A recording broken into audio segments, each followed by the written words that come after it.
Los fariseos se enteraron de que Jesús hacía más discípulos y bautizaba más que Juan, aunque en realidad no era Jesús el que bautizaba, sino sus discípulos.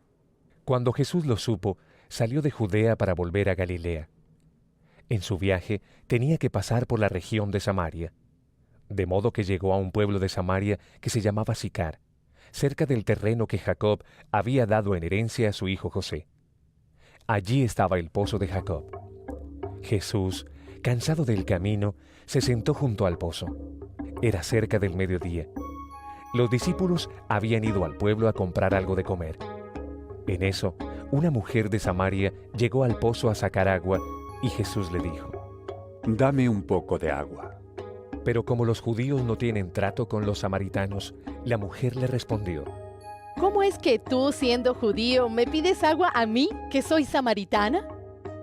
Jesús le contestó: Si supieras lo que Dios da y quién es el que te está pidiendo agua, tú le pedirías a Él, y Él te daría agua viva.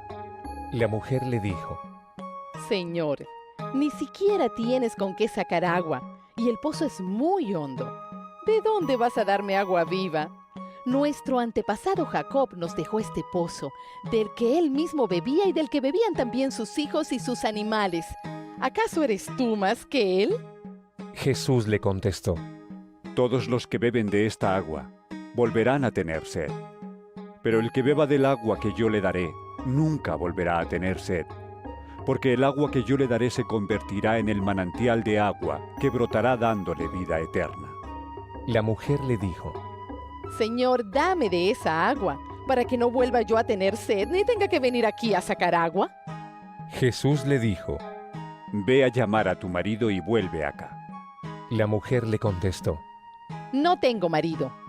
Jesús le dijo: Bien dices que no tienes marido, porque has tenido 5 maridos, y el que ahora tienes no es tu marido. Es cierto lo que has dicho. Al oír esto, la mujer le dijo: Señor, ya veo que eres un profeta. Nuestros antepasados, los samaritanos, adoraron a Dios aquí, en este monte. Pero ustedes, los judíos, dicen que Jerusalén es el lugar donde debemos adorarlo. Jesús le contestó: Créeme, mujer, que llega la hora en que ustedes adorarán al Padre sin tener que venir a este monte, ni ir a Jerusalén. Ustedes no saben a quién adoran, pero nosotros sabemos a quién adoramos, pues la salvación viene de los judíos. Pero llega la hora, y es ahora mismo, cuando los que de veras adoren al Padre lo harán de un modo verdadero, conforme al Espíritu de Dios. Pues el Padre quiere que así lo hagan los que lo adoran. Dios es Espíritu, y los que lo adoran deben hacerlo de un modo verdadero, conforme al Espíritu de Dios.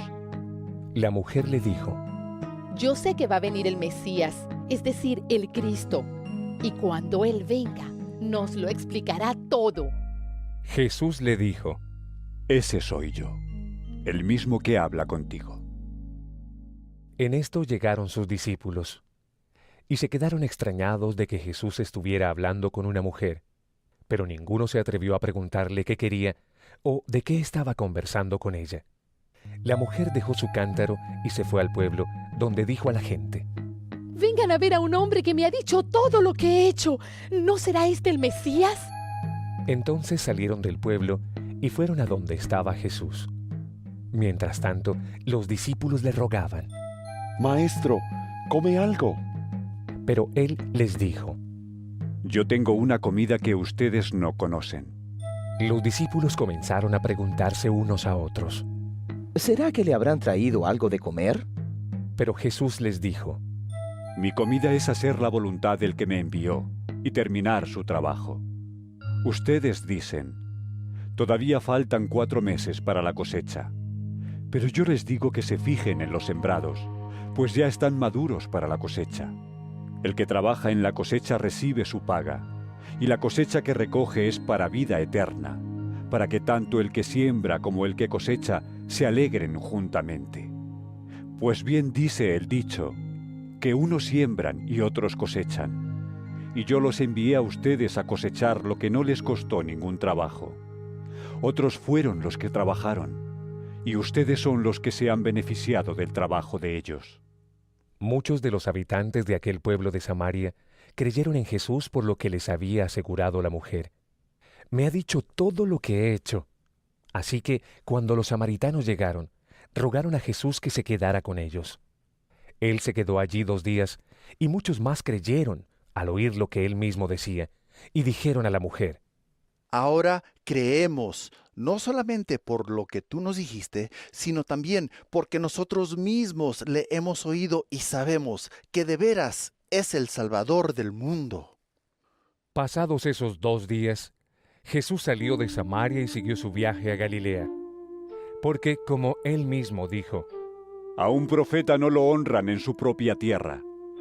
cuando llegó a Galilea, los de aquella región lo recibieron bien, porque también habían ido a la fiesta de la Pascua a Jerusalén y habían visto todo lo que él hizo entonces. Jesús regresó a Caná de Galilea, donde había convertido el agua en vino. Y había un alto oficial del rey que tenía un hijo enfermo en Cafarnaún.